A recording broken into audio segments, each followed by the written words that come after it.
Maka tidak benar jika seorang hanya istiqomah secara penampilan, ya. Tapi lisan tidak bisa dia jaga, ghibah, namimah, merendahkan orang, meremehkan orang. Ini tidak benar, ya. Dan tidak benar dia cuma lisan, dia tidak menggibah.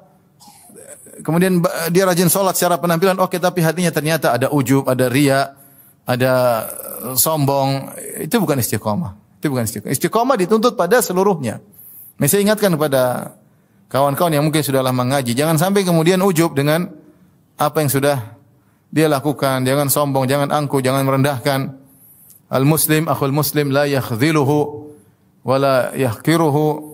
Seorang muslim adalah muslim bagi muslim yang lain, jangan dia tinggalkan dia la yakhdhuluhu, jangan tinggalkan saudaranya, wa la yahqiruhu, jangan meremehkan merendahkan saudaranya. Maka butuh kita istiqomah anggota tubuh, istiqomah lisan, istiqomah hati, ya. Karena kita dapat sebagian orang, masya Allah, penampilan syar'i, islami, muslim atau muslimah, tapi lisannya tidak bisa istiqomah. Tulisannya tidak bisa istiqomah. Komentarnya tidak bisa istiqomah. Selalu melanggar syariat Allah. Entah merendahkan, menghina, apa macam-macam. Menghibah, namimah. Cari-cari kesalahan orang. Belum kita korek lagi hatinya. Hatinya kayak apa? Wallahu a'lam bishawab. Tapi seorang ketika berusaha untuk istiqomah, dia istiqomah ketiga-tiganya. Qalbunya istiqomah, lisannya istiqomah, dan penampilan luarnya, anggota tubuhnya juga istiqamah.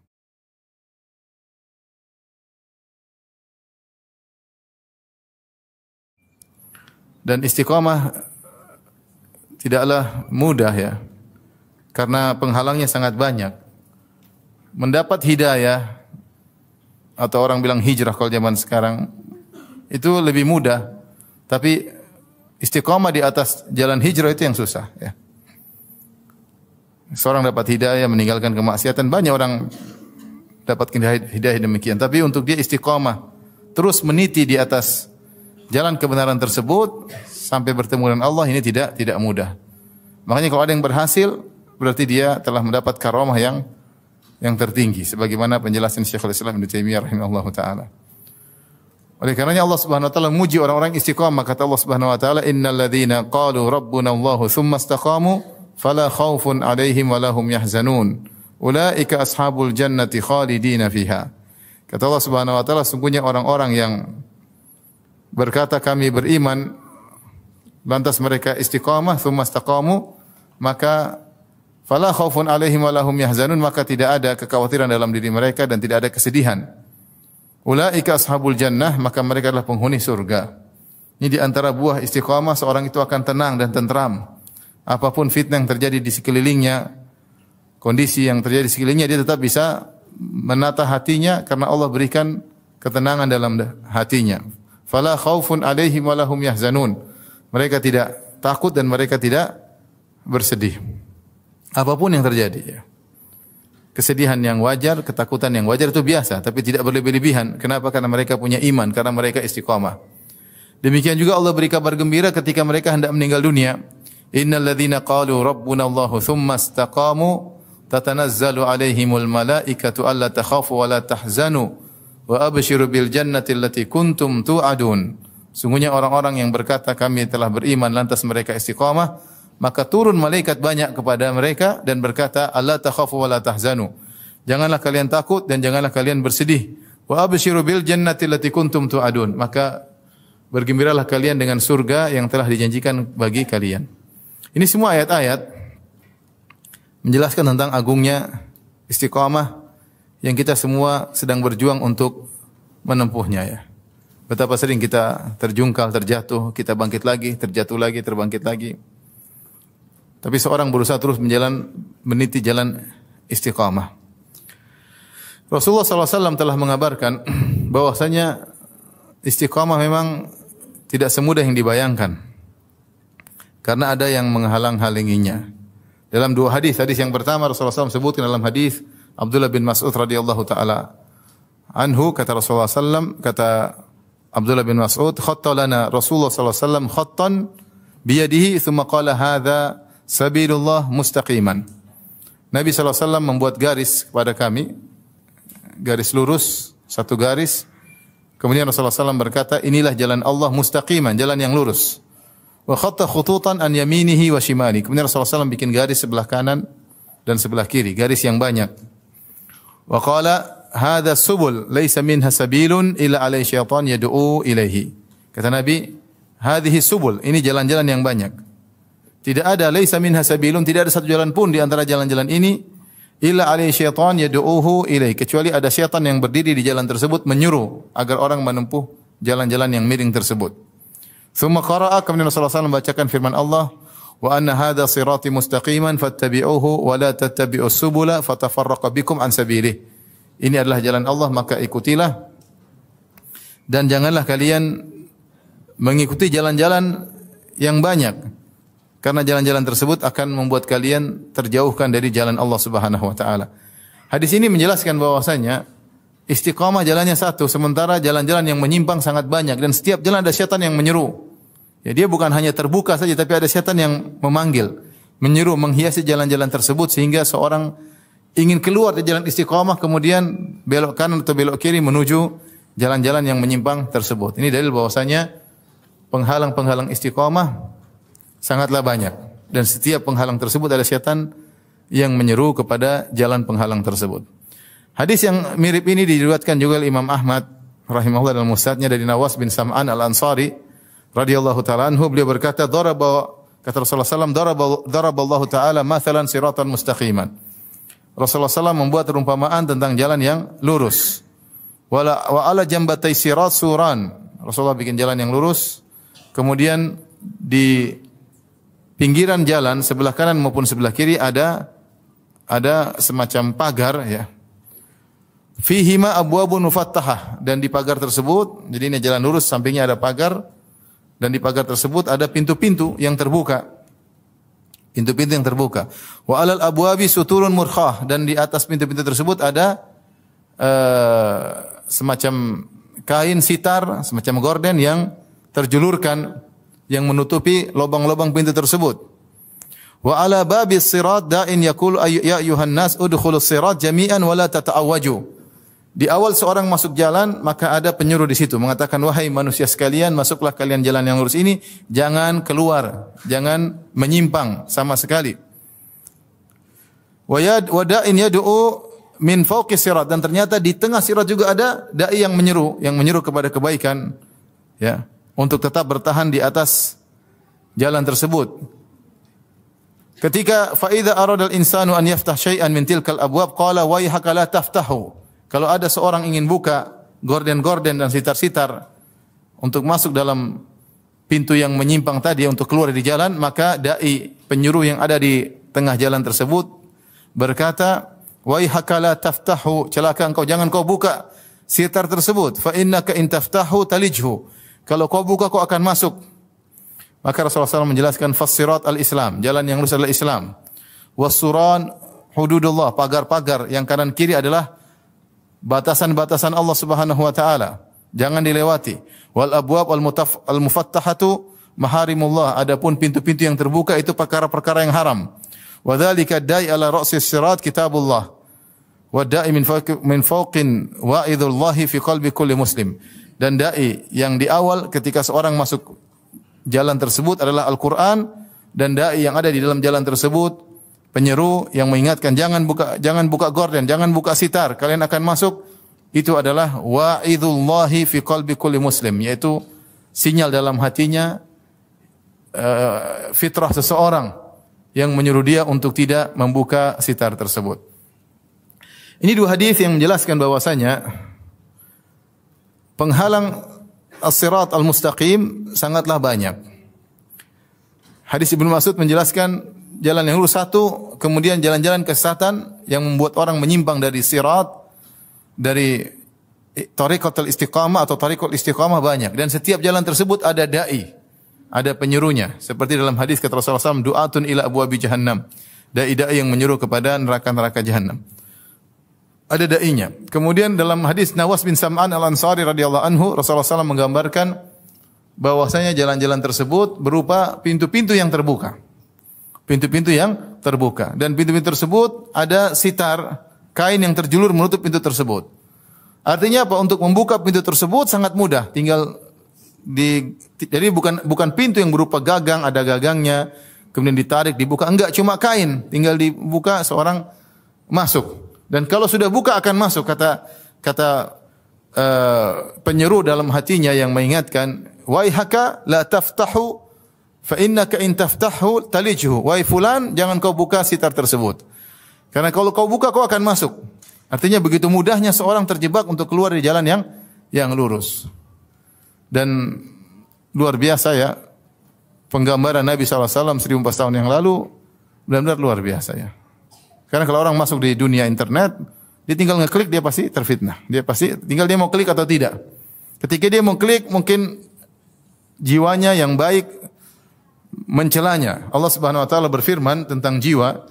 Kata Allah Subhanahu wa taala, la uqsimu biyaumil qiyamah wa la uqsimu binafsil lawamah. Sungguh aku bersumpah dengan hari kiamat dan aku bersumpah, kata Allah, aku bersumpah dengan jiwa yang mencela. Di antara jiwa yang terpuji adalah an-nafsul mutmainnah, kemudian an-nafs al-lawamah, jiwa yang suka mencela. Adapun jiwa yang tercela adalah an-nafs al-ammarah bisu, jiwa yang menyuruh kepada kemaksiatan. Tapi ada sifat jiwa yang terpuji yang Allah sebut dengan an-nafsul lawamah. Wala uqsimu bin nafsil lawamah, aku bersumpah dengan jiwa yang mencela. Apa yang dimaksud dengan nafsul lawamah? Yaitu fitrah manusia, sinyal dalam hatinya ketika dia ingin bermaksiat maka dicela, dia deg-degan, dia merasa enggak enak. Itu adalah fitrah yang Allah tanamkan dalam jiwanya. Setiap orang bermaksiat dia pasti ada kegelisahan, dia tidak ada ketenangan, dia pasti tahu ini salah. Cuma karena hawa nafsu mendominasinya sehingga dia akhirnya mengklik dan kemudian dia berselancar dalam hasil klikannya tersebut mengantarkan dia untuk melihat hal-hal yang lain yang dilarang oleh Allah Subhanahu wa taala. Jadi Rasulullah SAW menggambarkan bahwasanya untuk keluar dari jalan istiqomah sangat mudah. Pintu terbuka cuma dihalangi oleh sebilah kain yang mudah untuk dibuka oleh seseorang. Dan itu benar-benar kita rasakan di alam sekarang, di zaman sekarang. Kalau ingin maksiat mudah sekali, tinggal mengklik selesai semuanya kan akan terbuka. Waliyadzubillah. Ini gambaran dari Nabi SAW bahwasanya al-istiqamah untuk tegar di atasnya tidaklah mudah, banyak penghalang-penghalangnya. Kemudian istiqamah menjadi lebih sulit lagi karena perjalanannya panjang ya. Kalau istiqamah cuma disuruh istiqamah 1 hari 2 hari mungkin kita bisa. Tapi kita disuruh istiqamah sampai meninggal dunia. Kita disuruh istiqamah sampai meninggal dunia, ini butuh perjuangan yang terus-menerus, continue, tidak berhenti. Karena penghalang-penghalang tersebut ada terus, tidak pernah berhenti pula. Dai-dai yang menyuruh kepada neraka jahanam tidak pernah berhenti. Syahwat tersebar tidak ada berhenti, syubhat tersebar tidak ada berhentinya. Maka membutuhkan kita untuk istiqamah terus-terusan sampai kita bertemu dengan Allah Subhanahu wa taala. Maka ada yang berhasil, ada yang gugur. Dan jadi masalah yang menjadi patokan Allah bukanlah awal istiqamah. Kalau awal istiqamah kita semua insya Allah bisa dengan izin Allah. Tetapi yang jadi masalah, apakah kita sampai penghujung tetap dalam kondisi istiqamah? Itu yang kata Nabi SAW, innamal a'malu bil khawatim. Sungguhnya amalan tergantung akhirnya. Sungguhnya amalan tergantung apa? Akhirnya. Itulah perkara gaib yang tidak kita ketahui. Bagaimana penghujung kita, apa kita masih bisa istiqamah sampai nafas kita yang terakhir ataukah tidak. Dari sini penting bagi kita untuk mengingatkan diri sendiri dan juga mengingatkan para hadirin hadirat untuk waspada terhadap hal-hal yang bisa menjauhkan seorang dari jalan istiqamah. Sebelum saya menyebut tentang penghalang-penghalang tersebut, ada 2 poin yang ingin saya sampaikan. Yang pertama, ikhwan dan akhwat yang dirahmati Allah Subhanahu wa taala, bukanlah konsekuensi dari kelaziman seorang dikatakan istiqomah dia tidak pernah berdosa, bukan demikian ya. Tetapi yang dikatakan orang istiqomah jika dia berdosa dia segera kembali. Jika dia berdosa dia segera kembali. Karena Allah sendiri telah menggambarkan bahwasanya tidak mungkin seorang tidak salah, enggak mungkin. Makanya ketika Allah perintahkan untuk istiqomah, Allah berfirman, "Fastaqimu ilaihi wastaghfiruh." Istiqomahlah kepada Allah dan istighfarlah. Kata Ibnu Rajab Al-Hambali rahimahullahu taala, kenapa Allah menyebutkan istighfarlah setelah menyuruh istiqamah? Karena enggak ada seorang yang bisa mampu hidup ini tanpa bermaksiat, enggak mungkin. Enggak mungkin ya. Mungkin kecuali para nabi, para rasul. Kalau kita ini pasti bermaksiat. Mungkin setiap hari kita bermaksiat. Saya begitu ada perkataan indah seorang salaf, dia mengatakan, hari raya yang sesungguhnya hari raya kamu tidak bermaksiat. Hari raya yang sungguhnya adalah hari di mana kamu tidak bermaksiat. Tapi apakah kita bisa tidak bermaksiat? Kalau pegang HP pasti maksiat atau tidak? Pasti. Pasti ada perempuan yang auratnya kita lihat atau tidak? Pasti. Ya. Makanya kuota itu berbahaya, kuota. Jadi bukan maksudnya seorang yang istiqomah dikatakan dia istiqomah kalau dia tidak bermaksiat sama sekali. Enggak. Tapi maksudnya dia secara dominan dia selalu istiqomah. Kalau dia salah dia segera istighfar.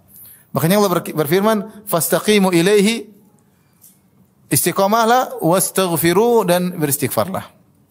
Nabi SAW juga bersabda dalam hadisnya, "Istaqimu walan tuhsu." Istiqomah dan kalian tidak bakalan mampu untuk terus benar, pasti ada melakukan kesalahan dan segera kembali. Rasulullah SAW juga bersabda, "Saddidu wa qaribu." Tepatlah dan dekatilah ketepatan. Saddidu yaitu berusaha meraih sadat, yaitu benar terus, tepat. Kalau kau tidak mampu, qaribu, dekatilah yang tepat. Karena banyak hal kita enggak bisa tepat 100%. Kita bisa mendekati ketepatan tapi kita tidak bisa sempurna. Banyak hal. Dalam beribadah, dalam berdakwah, dalam berbakti sama orang tua, dalam mengurus anak istri, kita tidak bisa yang seharusnya. Karena mungkin kita malas, tapi kita berusaha mendekati yang tepat. Ya, ini menunjukkan selama masih tidak tepat tapi masih mendekati ketepatan, masih ditoleransi. Masih ditoleransi. Saddidu wa qaribu. Dengan syarat kata Ibnu Rajab Al-Hambali dengan niat untuk mendekati ketepatan. Kemudian juga dalam hadis Rasulullah SAW bersabda, ya, "Ittaqillah haitsu ma kunt." Bertakwalah kepada Allah dimanapun engkau berada. Wa atbi sayyi'atal hasanata tamhuha. Dan sertakanlah, kalau kau melakukan perbuatan buruk, maka sertakanlah dengan kebaikan, niscaya kebaikan tersebut akan menghilangkan keburukan tadi. Di sini ketika Rasulullah SAW beri wasiat kepada sahabat, ittaqillah haitsu ma kunt, bertakwalah dimanapun kau berada, kapanpun, dimanapun, maksudnya istiqomahlah. Karena takwa adalah istiqomah. Tapi Rasulullah SAW tahu bahwasanya tidak mungkin seorang bertakwa terus selamanya, dia pasti melakukan kesalahan. Makanya Rasulullah SAW bersabda, wa atbi'is sayyi'atal hasanata tamhuha. Kalau kau melakukan keburukan, sertakanlah dengan kebaikan, niscaya akan menghilangkan keburukan tersebut. Ini menunjukkan bahwasanya selalu bertakwa adalah perkara yang mustahil bagi seorang anak Adam. Dan Nabi SAW telah bersabda, "Kullu bani Adam khata' wa khairul khata'ina at-tawwabun." Seluruh anak Adam pasti suka melakukan kesalahan dan sebaik-baik yang melakukan kesalahan adalah yang bertobat.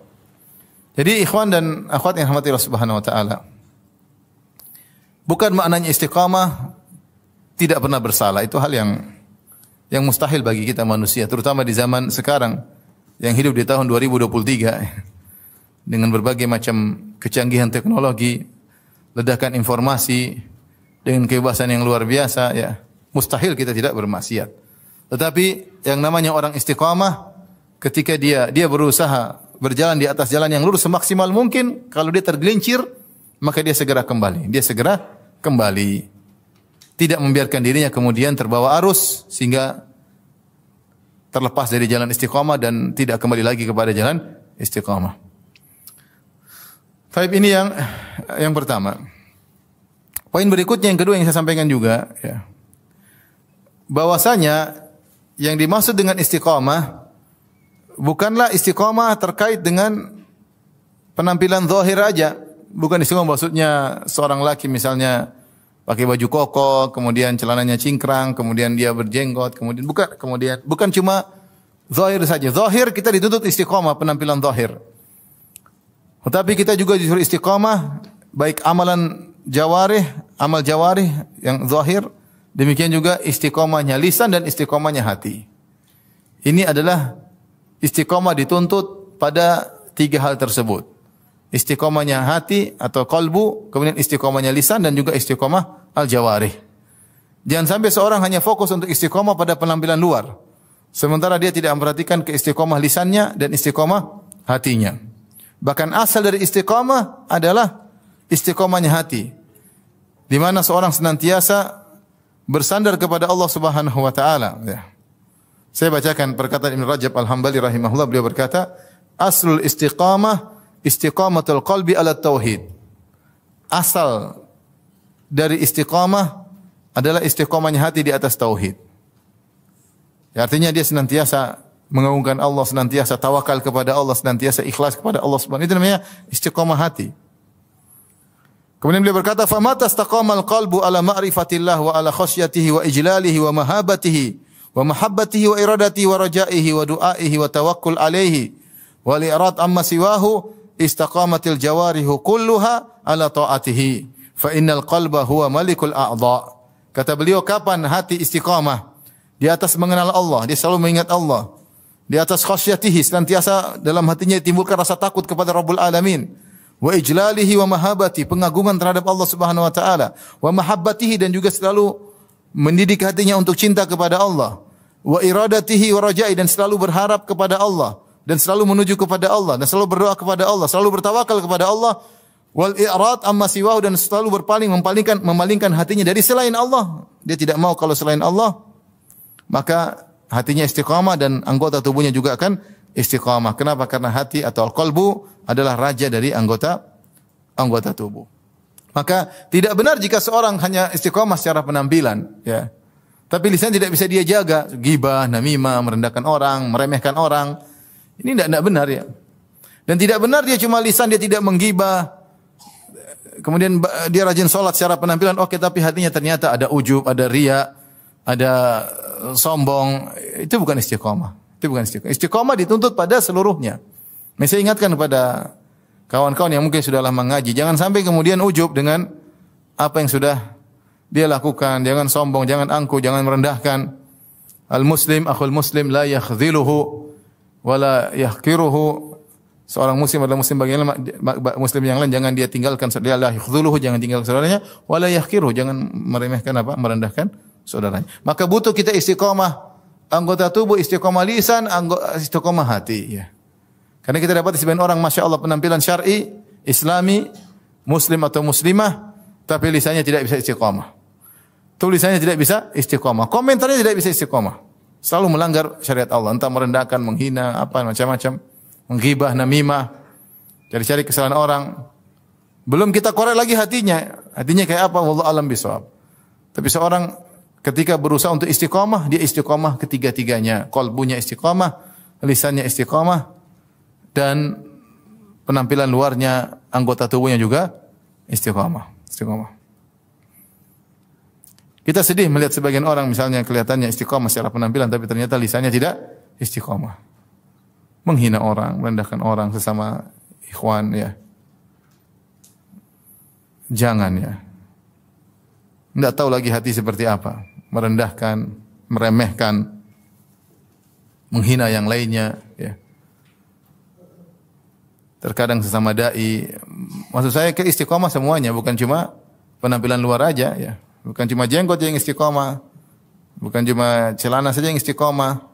Lisan istiqamah, tulisan istiqamah, hatimu istiqamah. Percuma kalau kau penampilan oke, tapi hati tidak istiqamah. Ibu juga demikian, ibu-ibu, ya. Bukan cuma jilbab saja istiqamah, ya. Tapi lisan tidak istiqamah. Contohnya gimana bapak-bapak kalau ibu lisannya tidak istiqamah? Bapak lebih tahu lah. Jangan seperti itu. Istiqamah semuanya, lisan, hati. Jangan hasad, jangan dengki. Jadi wanita suka bersyukur kepada Allah Subhanahu wa taala. Jangan dunia masuk dalam hati kita. Ini semua tidak istiqamah. Taib. Sekarang kita akan bahas tentang hal-hal yang bisa menghalangi istiqamah. Bisa menghalangi istiqamah. Penghalang istiqamah banyak sekali, ya.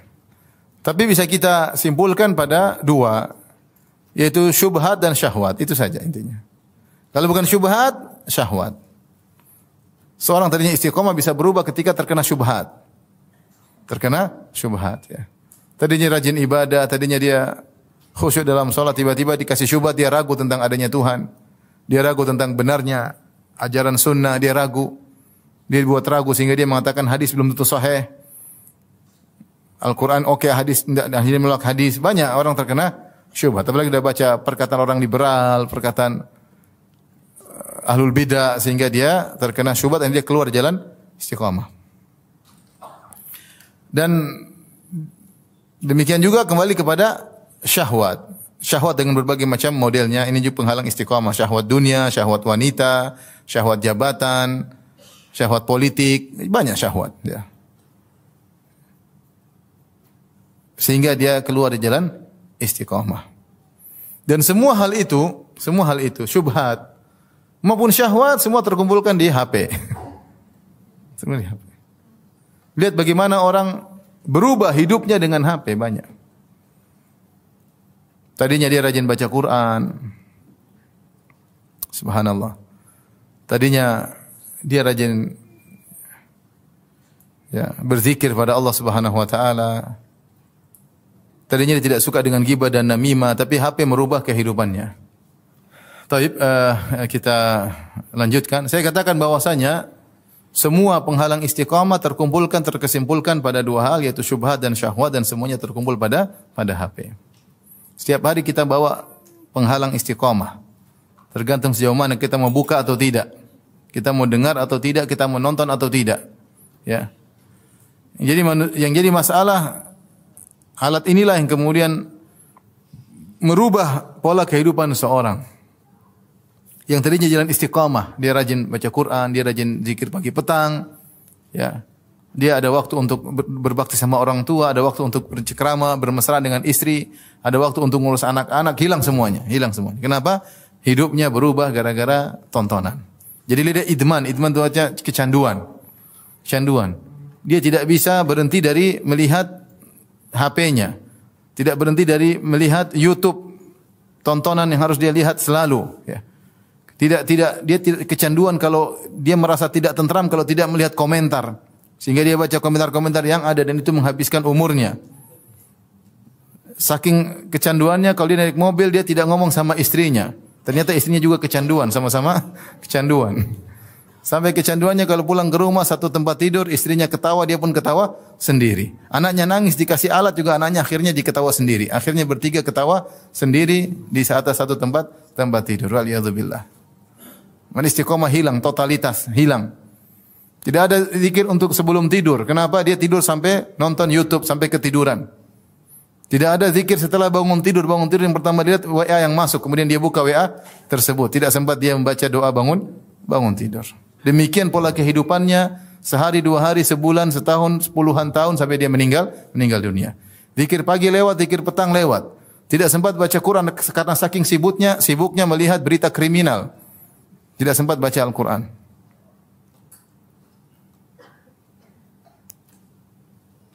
Inilah ya, penghalang istiqamah yang paling utama, HP kita. Kita harus sadar akan hal ini sebelum maut menjemput kita. Kalau kita manfaatkan HP tersebut untuk membaca makalah ilmiah, untuk menonton kajian-kajian ilmiah, kita kecanduan nonton kajian ilmiah seri 1, seri 2, kita belajar, oke. Tapi itu kita tidak kecanduan. Kalau kita nonton kajian ngantuk ya. Baca Quran juga cepat ngantuk. Makanya yang bilang kalau kamu susah tidur baca Quran biar cepat apa? Ngantuk. Tapi kalau nonton berita melek mata. Berita ini. Nonton berita dari 5 sumber beritanya sama aja, tapi tetap aja dibuka semuanya, klik 5-5-nya. Beritanya sama berulang-ulang. Enggak terasa waktu habis. Sebelumnya ketika belum ada seperti itu, kalau dia waktu kosong dia istighfar, astagfirullah, subhanallah, alhamdulillah, wala ilaha illallah akbar. Dia baca Al-Quran, zikir pagi petang, dia bisa telepon orang tuanya, berjenguk orang tuanya, dia bisa ketawa ketiwi sama istrinya, dia bisa ngobrol sama anak-anaknya. Sekarang anaknya panggil abi, dia sebentar. Subhanallah. Sebentar ngelihat apa? Ngelihat YouTube, ngelihat berita. Ngelihat syubhat, ngelihat syahwat. Oleh karenanya, itu kesimpulan dari penghalang istiqamah adalah syubhat dan syahwat yang semua terkumpul pada HP seseorang. Dan ini bukan menimpa orang-orang awam saja ya. Kalau orang-orang awam ya wajar kasih. Saya pernah ngobrol sama supir. Saya bilang ada film rame, saya juga enggak pernah lihat, cuma terkenal film tersebut. Saya tanya, "Pernah nonton film ini?" "Oh, sudah, Ustaz. Saya duduk dari awal sampai akhir, saya nonton berapa seri, dia sebutin semuanya." Masya Allah. Orang awam wajar. Tapi kalau udah ngaji, Ternyata juga, cuma kalau yang udah ngaji mungkin dicicil sehari satu episode ya. Kalau orang awam langsung tamat. Maka tidak, ini bukan tapi fitnah ini luar biasa ya. Laki-laki maupun perempuan ya. Saya misalnya kemarin diceritain ada pendaftaran di salah satu pondok. Salah satu wawancara interview kepada orang tuanya. Tanya sama orang tuanya, sudah ngaji mungkin jenggotan pakai cadar apa segala, ditanya. Apa namanya? Suka nonton film Korea, India? Oh enggak Ustaz. Terus anaknya ditanya, Abi sama Umi nonton film? Oh iya nonton. Oh, minggu lalu kita ke bioskop. Artinya bukannya kita bilang dia istiqomah juga, cuma ini fitnah luar biasa ya. Fitnah luar biasa. Bukan menimpa orang awam saja. Kenapa? Karena kita menggampangkan maksiat. Taib, ikhwan dan akhwat yang rahmatillah subhanahu wa ta'ala. Maka kita akan sebut beberapa penghalang istiqamah yang hendaknya kita hindari, yang semuanya kembali kepada syahwat dan syubhat. Yang pertama adalah taswif, menunda-nunda. Ini penghalang istiqamah. Namanya taswif, nanti. Ini menghalang istiqamah. Kata Hasan Al-Basri rahimahullahu taala, "Iyyaka wat taswif, fa innaka bi yaumika wa lasta bi ghadik." Hati-hatilah engkau dengan menunda-nunda, nanti. Yang kau miliki adalah sekarang ini, waktu yang kau kuasai sekarang ini, besok kau enggak tahu hidup atau tidak. Jangan tunda-tunda. Fa iyyakun ghadun laka fakis fihi. Kalau ternyata kau sekarang semangat, terus besok ternyata kau masih dapat hari, masih hidup lagi, semangatlah seperti hari sekarang. Kama kista fil yaum. Wa illam yakunil ghadu laka lam tandam ala ma farratu fil yaum. Kalau ternyata besok kau tidak hidup, maka kau tidak akan menyesal karena hari ini kau sudah serius, tidak taswif. Hasan Al-Basri mengatakan, iyyaka wa taswif. Hati-hatilah engkau, waspadalah terhadap taswif, menunda-nunda. Kenapa? Kata beliau, fa innaka bi yaumika, karena kau bersama harimu saat ini. Besok kau enggak tahu masih bisa hidup atau tidak. Maka kerjakan sekarang. Kalau kau kerjakan sekarang, ternyata kau masih mendapati keesokan hari, maka isilah esok hari tersebut sebagaimana kau isi sekarang. Tapi seandainya kau ternyata tidak menemui hari esok, maka kau tidak akan menyesal karena harimu yang sekarang kau telah manfaatkan dengan sebaik-baiknya. Makanya Ibnu Umar berkata, "Idza asbahta fala tantadhiril masa, wa idza amsayta fala tantadhiris sabah." Kalau kau sudah tiba di pagi hari, jangan tunda-tunda pekerjaan, jangan tunggu lagi sampai sore. Dan kalau kau sudah di sore hari, jangan tunggu sampai apa?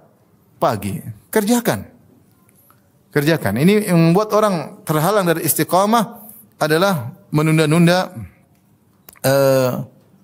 pekerjaan, menunda-nunda amal saleh. Padahal Allah Subhanahu wa taala telah memerintahkan kita untuk bersegera dalam beramal saleh. Wasari'u, bersegeralah. Wa fi dzalika falyatanafasil mutanafisun. Untuk urusan surga maka bersainglah. Allah memuji para nabi, kata Allah Subhanahu wa taala, innahum kanu yusari'una fil khairat wa yad'unana raghaban wa rahaban wa kanu lana khashi'in. Mereka para nabi adalah orang-orang yang bersegera dalam kebaikan. Allah juga berfirman, ulaika yusari'una fil khairat. Mereka adalah orang saleh yang bersegera dalam kebaikan. Allah memuji, kata Allah, wasabiquna sabiqun ulaikal muqarrabun, orang yang terdepan yang selalu mendahului, mereka yang dekat dengan Allah Subhanahu wa taala. Kata Allah, wasabiqun bil khairati biidznillah. Wa minhum sabiqun bil khairati biidznillah. Jadi terlalu banyak ayat menyuruh kita untuk bersegera karena kita tidak tahu kapan umur kita berakhir. Maka di antara hal yang menghalangi kita untuk istiqomah adalah kita menunda-nunda kebaikan. Dan menunda kebaikan itulah yang akhirnya menjadikan seorang menyesal. Di antara perkataan Ibnu Qayyim yang indah, beliau berkata,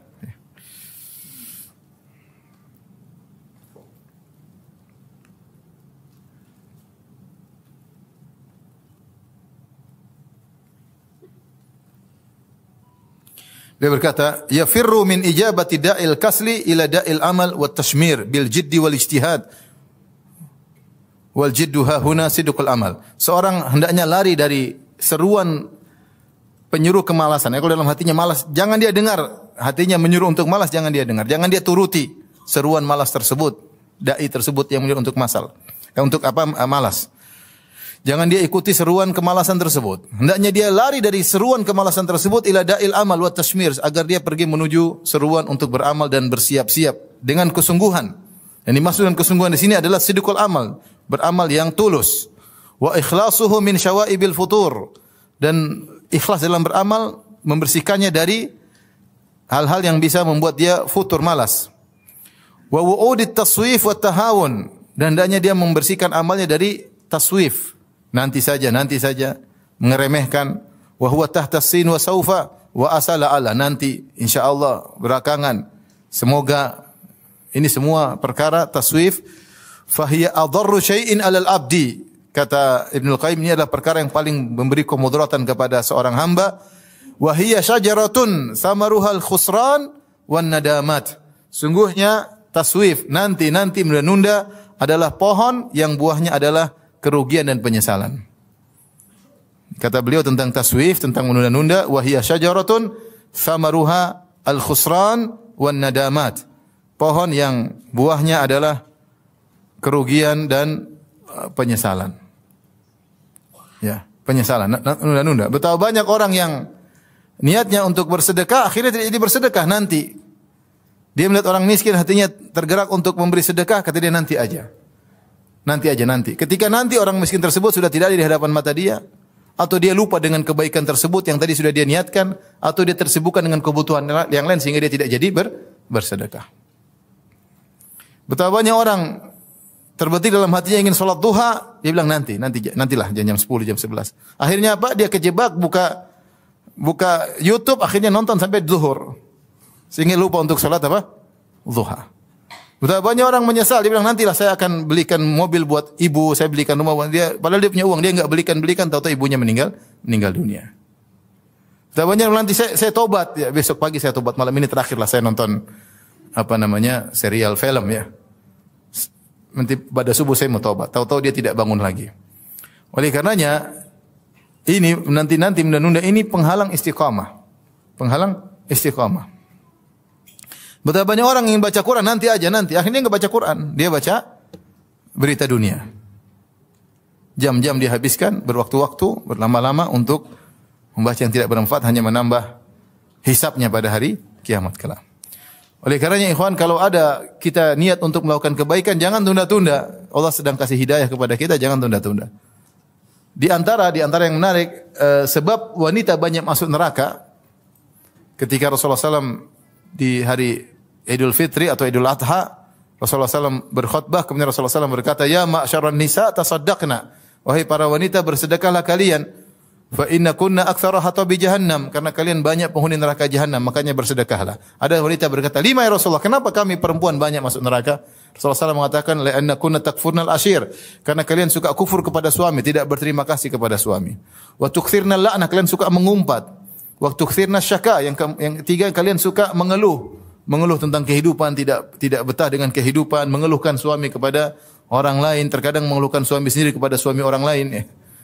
Kemudian di antaranya kata Nabi, wa tusawwifnal khair, dalam sebagian riwayat. Wa tusawwifnal khair, kalian suka menunda-nunda kebaikan. Makanya ibu-ibu jangan suka menunda kebaikan, punya rencana doang. Nanti dan tidak dikerjakan. Nanti saya mau begini, tidak dikerjakan. Nanti saya mau begitu, tidak dikerjakan.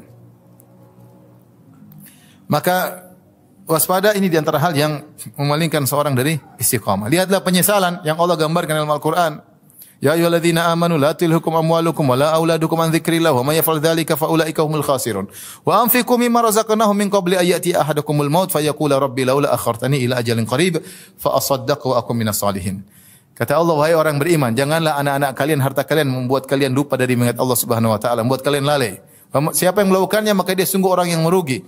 Infakkanlah harta kalian yang Allah berikan kepada kalian sebelum datang kematian kepada salah seorang dari kalian, kemudian dia berkata, fayaqula rabbi laula akhartani ila ajalin qaribin fa asaddaq wa akum minas salihin. Tundalah umurku sebentar ya Allah. Dia minta ditunda mungkin setengah jam, mungkin 1 jam, mungkin 5 menit. Ya Allah, tunda, jangan mati sekarang ya Allah, beri saya waktu sebentar aja. Ila ajalin qarib, sebentar aja. Buat apa? Fa asaddaq, aku ingin bersedekah. Wa akum minas salihin, aku ingin termasuk orang yang saleh. Duitnya banyak, dia tidak sedekah. Kalau enggak punya duit, apa yang mau disedekahkan? Wajar ya. Buka ATM kosong, daftar utang banyak. Ya wajar. Ini ATM isinya banyak. Ratusan juta, puluhan juta, pelit. Apa bikin mudarat antum untuk punya ATM 10 juta ente sedekah 1 juta? Apa yang bikin mudarat? Enggak ada mudarat. Ente ini menyesal, kita nanti bukan ente saja, saya juga nanti menyesal. Kita menyesal. Kalau kita mau mati kita bilang ya Allah, beli saya 5 menit saja. Kenapa 5 menit buat apa? Sudah bisa banyak transfer 5 menit. Iya enggak? Kalau punya transfer bibi, transfer tante, transfer kakak, transfer adik, transfer ke pengajian buat masjid, buat banyak. 5 menit kita bisa beraktivitas dengan yang banyak karena kita menghargai umur. Sekarang kita tidak menghargai umur kita. Nah, nanti. Di rumah bengong, bingung bikin apa? Kok bengong? Ada Quran, kenapa bengong? Ada buku, kenapa bengong? Ada bisa zikir, kenapa bengong? Sampai ada istilah membunuh waktu. Dia bosan dengan kehidupannya. Dia membunuh waktu dengan nonton. Maka di antara hal yang menghalangi dari istiqamah adalah taswif, menunda-nunda. Seorang jangan menunda-nunda. Kapan hatinya diberi hidayah oleh Allah, maka segera kerjakan. Kapan antum terbetik ingin sholat duha, sholat aja. Tidak usah tunda-tunda. Mumpung Allah kasih apa? Hidayah. Ya. Ibu-ibu juga demikian ya. Kapan hati ingin baca Quran, segera baca Quran. Ya. Kapan ingin berbakti sama suami, segera berbakti. Jangan tunda.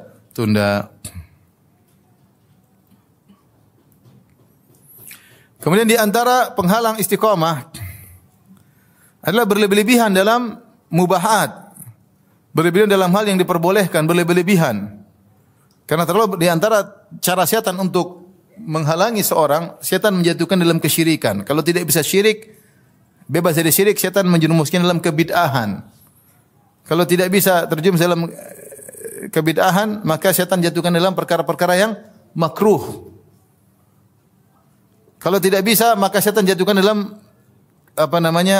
prioritas. Ada yang baik, dia harusnya bisa dapat pahala banyak, dibuat melakukan yang pahalanya kurang.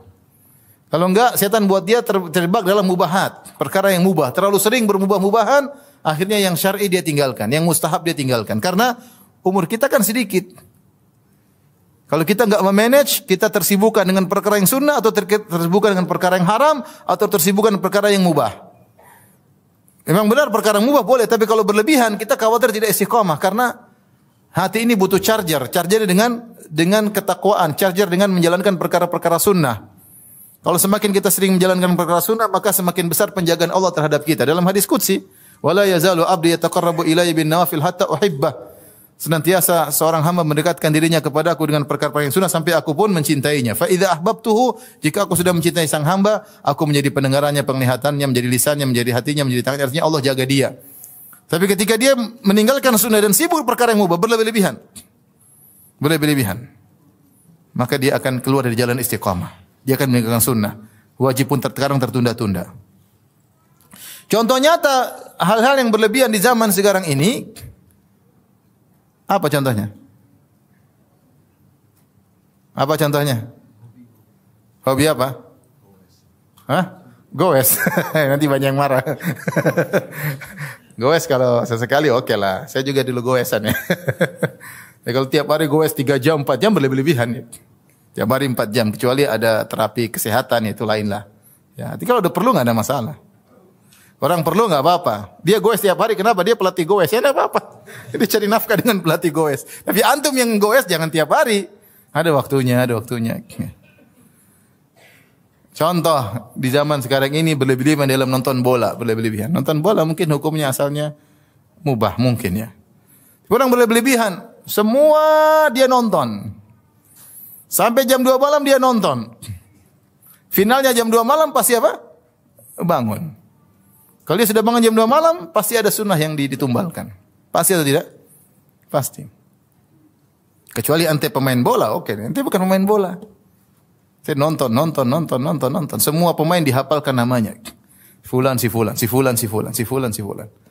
saya pergi ke suatu semacam pondok ya, semacam tempat nuntut ilmu. Ada kawan yang cerita, dia bilang, Ustaz, saya dulu di sini, saya lihat 2 orang berjalan, kemudian mereka sedang diskusi tentang suatu hadis. Ini bagaimana.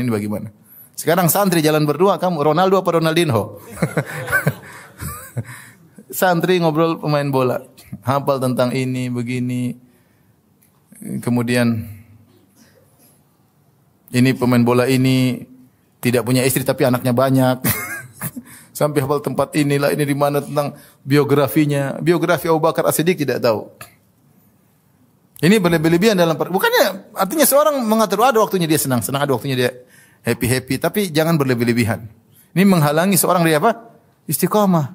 Ketika dia sudah berleha-leha dalam perkara yang berlebihan, dia kecenderungan untuk melakukan ketaatan malas. Kenapa? Dia menemukan kelezatan di situ. Kelezatan yang berlebih-lebihan, lupa untuk beribadah, berzikir berat, membaca Quran berat, hadir pengajian berat, bangun malam apalagi berat. Ya. Uang dia biasa habiskan untuk senang-senang, dia mau sedekah, terasa berat karena banyak keperluan, dia ingin senang-senang lagi. Jadi waspada, banyak hal yang mubah yang dibolehkan, yang terbuka di hadapan kita, maka seorang ya waspada. Ya. Jangan sampai kemudian kita diwafatkan, kemudian kita dibangkitkan, ketika dia buka catatan amal, isinya semua pertandingan. 2 jam pertandingan, 2 jam pertandingan, 2 jam pertandingan. Kemudian liga ini, liga anu, liga ini, liga anu. Isinya semua catatan amal, isinya itu. Itu berlebihan atau tidak? Berlebihan. Antum ridho kalau dibuat catatan amal isinya kayak begitu? Janganlah. Kita pengen ya ada nonton liga ada, tapi setelah itu ada 2 jam baca Quran, 2 jam bersama orang tua, setengah jam zikir kepada Allah, 2 jam ikut pengajian, seperti itu. Artinya hati-hati berlebihan dalam perkara yang mubahat bisa membuat seorang tergelincir dari jalan istiqamah. Dan betapa banyak perkara-perkara yang mubah tidak mubah secara murni, dia tercampur dengan kemaksiatan. Betapa banyak. Banyak sekali. Taib, di antara hal yang bisa membuat seorang terjauhkan di jalan istiqamah adalah yang paling bahaya al-jalisus su, yaitu teman yang buruk. Teman yang buruk. Ini komunitas ini luar biasa pengaruhnya, komunitas. Seorang bisa berubah total dengan salah bergaul. Seorang wanita yang tadinya tawadhu, rendah diri, penampilan biasa, salah bergaul jadi menor. Kemudian maunya tas-tas branded. Tidak bersyukur sama suami, nuntut sana, nuntut sini, salah bergaul. Salah bergaul. Merubah pola hidup seseorang. Ini tawadhu, sederhana, menyenangkan suami, semuanya berubah semuanya, salah bergaul. Waliyadzubillah. Makanya hati-hati ya. Komunitas itu sangat mudah merubah seseorang. Seorang tadinya pikirannya akhirat, tadinya lurus niatnya, dia urusan dakwah karena Allah Subhanahu wa taala, dia bikin pengajian karena Allah Subhanahu wa taala, seorang bikin syubhat begini, oh ini bisa dapat uang loh begini. Akhirnya pikirannya duit semua sekarang. Semua agama dijadikan duit. Kasihan. Salah bergaul. Ustadz bergaul dengan pedagang. Jadinya ustadznya berdagang lewat batas. Kalau sesuai keperluan enggak apa-apa, semua orang juga butuh dagang, butuh biaya, tapi berlebihan. Orientasi niat berubah tadi, niatnya karena Allah Subhanahu wa taala berubah jadi apa? Duniawi murni.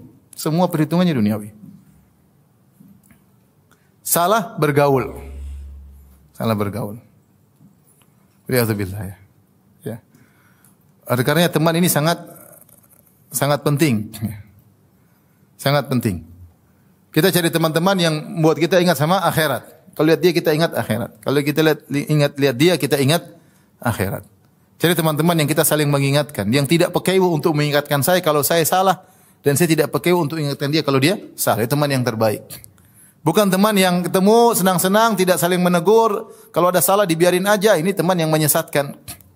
Bahkan diajak-ajak untuk melakukan kemaksiatan ya. Maka ini hati-hati Bapak maupun ibu-ibu, jangan sampai salah bergaul. Teman anak muda, teman-teman berbahaya. Dan teman-teman sekarang bukan cuma teman-teman dunia nyata, dunia maya juga bahaya. Gabung di komunitas yang salah dunia maya juga berbahaya. Ya. Waliyadzubillah. Maka seorang waspada, cukuplah bagaimana Rasulullah SAW telah menggambarkan tentang bahayanya. Wa mathalu al-jalisis su' kanafikhil khir. Ya. Adapun perumpamaan teman yang buruk seperti pandai besi. Imma an tuhriqa thiyabak, mungkin kalau kau dekat-dekat dengan dia, akhirnya apinya bisa membakar bajumu. Imma an tajida minhu rihan muntinah. Kalau enggak, kau akan rihan muntinah, kau akan mendapati bau yang busuk dari dia. Kecipratan maksiat yang dia lakukan. Jadi kita tatkala berteman, kita evaluasi. Saya bergaul sama si fulan sebulan, apakah pergaulan saya dengan dia mendekatkan saya kepada Allah atau tidak? Kalau semakin menjauhkan, berhenti. Mohon maaf. Udah, cari teman yang lain.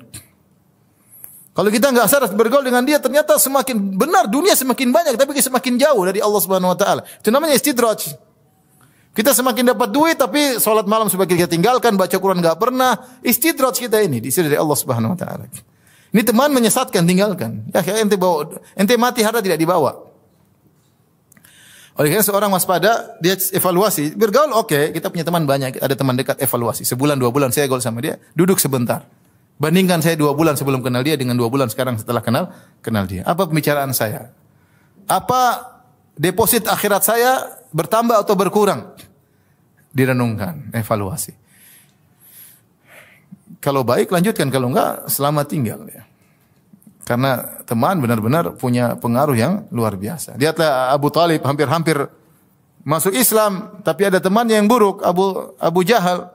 Ketika Abu Talib akan meninggal dunia, Nabi SAW datang kepada Abu Talib berkata, "Ya ammi qul la ilaha illallah kalimatan uhaju laka biha indallah." Wahai Abu Talib, ucapkan satu kalimat yang aku akan membela engkau pada hari kiamat. Kalau ucapkan la ilaha illallah. Abu Talib ingin ngomong, tapi datang Abu Jahal, "Atarghabu an millati Abdul Muttalib?" Wahai Abu Talib, kata Abu Jahal, "Apakah kau benci dengan agama bapakmu Abdul Muttalib? Kau tidak suka?" Akhirnya dia terprovokasi. Fa aba an yaqula la ilaha illallah. Akhirnya meninggal tidak mau mengucapkan apa? La ilaha illallah, karena salah berteman. Ibu juga demikian, ibu kalau punya teman membuat cinta sama dunia, merubah gaya hidup menjadi gaya hidup yang glamor, semakin tidak taat kepada suami, semakin banyak menuntut sama suami, ibu salah bergaul. Meskipun teman pengajian tidak semuanya benar. Ada teman pengajian yang merusak, membuat kita selalu pikirannya dunia. Enggak. Hidup cuma sebentar. Kita perlu dunia, kita semua perlu dunia. Tapi jangan masukkan ini tersebut dalam hati kita. Taib, ini di antara penghalang istiqamah adalah teman yang buruk. Di antara penghalang istiqamah adalah tidak ikhlas. Ini hati-hati, tidak ikhlas. Tadi saya sudah sebutkan di awal pengajian, istiqamah bukan cuma istiqamah badan, bukan cuma istiqomah lisan, istiqomah hati. Cek hati kita terus. Saya ikhlas atau tidak? Sebentar aja saya ikhlas. Ini tujuan saya ke sini ngapain sih? Tujuan saya mengapain sih ke sini? Tujuan saya ngumpul-ngumpul buat apa sih? Saya mencari ridha Allah atau cari muka? Itu diakui sama teman-teman. Buat apa? Saya nyumbang di masjid. Buat apa? Saya jadi panitia pengajian. Buat apa? Tanya dalam hati. Karena Allah atau bukan? Kalau bukan karena Allah, berhenti sejak awal, berhenti aja, enggak usah. Kalau karena Allah, bismillah, lanjutkan. Karena ketidakikhlasan membuat orang terjungkal di akhir hayatnya.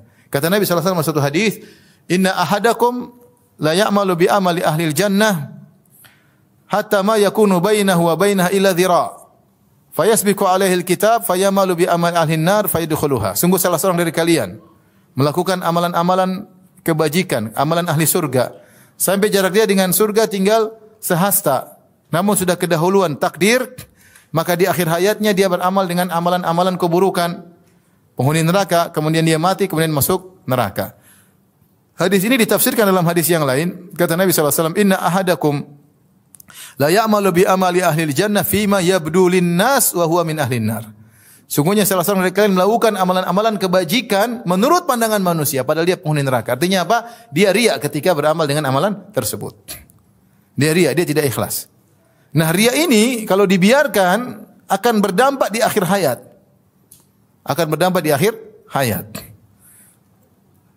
Maka seorang waspada ketika dia beramal saleh, selalu dia ingatkan dirinya, saya karena Allah atau bukan. Ya. Jangan dia terpedaya dengan riya, jangan dia berleha-leha dengan riya, karena riya menyenangkan, dipuji orang, dia pamer dirinya, dia angkat-angkat dirinya, dia posting ibadahnya. Orang senang sama dia dan dia bangga dan dia lezat, ada kelezatan. Riya lezat. Makanya Ibnu Taimiyah mengatakan orang yang suka dengan kedudukan, dengan syahwatun khafiyah, syahwat yang tersembunyi. Tapi dia akan terjungkal satu hari. Ya, akibat penyakit hatinya yang dia sembunyikan tersebut. Kemudian di antara hal yang bisa menghalangi seorang dari istiqamah adalah ujub, al-ghurur bil amal, seorang ujub. Ya. Hati-hati juga kita perhatikan hati kita. Apapun yang kita lakukan jangan kita merasa hebat. Kita tahu bahwasanya semuanya dari Allah Subhanahu wa taala. Kita bisa hafal Quran karena Allah Subhanahu wa taala. Kita bisa hafal juz amma karena Allah Subhanahu wa taala. Kita bisa haji karena Allah, kita bisa umrah karena Allah. Allah yang menggerakkan hati kita, Allah yang memberikan kita harta sehingga kita bisa daftar, kita bisa haji, kita bisa sukses semua karena kita bisa berbakti sama orang tua karena Allah Subhanahu wa taala. Kita bisa menyenangkan anak istri karena Allah Subhanahu wa taala. Anak kita berhasil kita didik bukan karena kita. Dan kita kemudian karena saya didik anak saya, enggak, karena Allah. Kemudian dengan sebab kita, ya. Sebagian orang bangga berhasil didik anaknya kemudian dia ujub. Jangan, kapan kita ujub, kita lupa bersyukur sama Allah Subhanahu wa taala. Kalau kita sudah lupa bersyukur sama Allah, kita tidak terpanggil untuk beramal soleh. Karena di antara bentuk syukur adalah kita semangat untuk amal soleh. Kita tahu semua dari Allah, maka kita beramal soleh karena kita bersyukur. Nah, kalau seorang ujub, dia bisa menyimpang. Dia bisa menyimpang, kemudian dia keluar dari jalan istiqamah. Apapun yang kita lakukan, keberhasilan, ya, jangan pernah ujub. Baik perkara dunia maupun perkara akhirat. Jangan pernah ujub. Jadi ujub bukan hanya dibatasi perkara akhirat saja, perkara dunia juga. Saya berhasil punya perusahaan, saya berhasil punya ini, saya punya pegawai yang banyak, saham saya naik, semua itu karena Allah Subhanahu wa taala. Apatah saya? Saya pun diciptakan dari tidak ada menjadi ada. Yang berikan kecerdasan Allah, yang berikan pengalaman Allah, yang mempertemukan saya dengan kolega pekerjaan, partner kerja juga Allah Subhanahu wa taala, yang buat pasar bisa membeli barang saya juga Allah Subhanahu wa taala. Percuma kita semakin harta banyak, semakin sukses tapi kita ujub. Kita semakin jauh dari Allah Subhanahu wa taala. Karena orang yang ujub akhirnya mengatakan pada sombong, dan kalau sudah sombong tempatnya di neraka. Fabi'sa maswal mutakabbirin. Jadi ujub adalah marhalah untuk kesombongan. Kalau ujub dia merasa tinggi, sombong dia merasa yang lain di bawah dia. Dalam perkara apapun. Perkara dunia bisa bikin sombong, perkara akhirat bisa bikin sombong. Keberhasilan bisa bikin orang sombong dalam hal apapun. Ya. Orang punya ilmu bisa bikin sombong, enggak bisa. Wah, itu ilmunya cuma cetak, ini enggak bisa. Saya bisa. Jadi bisa tulis apa? Saya bisa tulis ini. Itu apa? Sombong. Menganggap orang lain di bawah dia, itulah kesombongan, itulah sombongan. Kata Nabi sallallahu alaihi wasallam ketika ditanya tentang kesombongan, dia mengatakan, Rasulullah SAW bersabda, batarul haq wa ghamtun nas, menolak kebenaran dan merendahkan orang lain. Antum jangan sampai ngaji terus suka merendahkan orang lain. Apalagi orang yang antum rendahkan ustaz antum sendiri. Ustaz itu apa? Ustaz apa? Subhanallah. Ente termakan sama ucapan-ucapan syaitan. Ya. Muncul sekarang model-model orang seperti ini. Yang dia rendahkan bukan teman pengajiannya, dia rendahkan ustaz dia rendahkan. Ya akhi, ente doain ustaz. Kalau ustaz salah ente doain. Kalau ustaz salah ente tegur, bukan ente malah ketawain. Bukan ente rendahkan. Hati-hati. Ingat sombong itu apa? Batarul haq wa ghamtun nas, menolak kebenaran dan meremehkan orang lain. Apalagi ustaz yang mengajarkan tauhid dan sunnah. Ada adabnya ketika ingin meluruskan, bukan mentertawakan, bukan menghinakan. Percuma ngaji kalau seperti itu. Ini tanpa sadar hati antum keluar dari istiqamah. Ngaji bukan tambah banyak ilmu, tambah tawadhu, tambah suka nyinyir orang lain. Waliyadzubillah. Di internet banyak sekali komentar-komentar. Saya enggak baca alhamdulillah, saya dikasih tahu. Baca bikin pusing ya.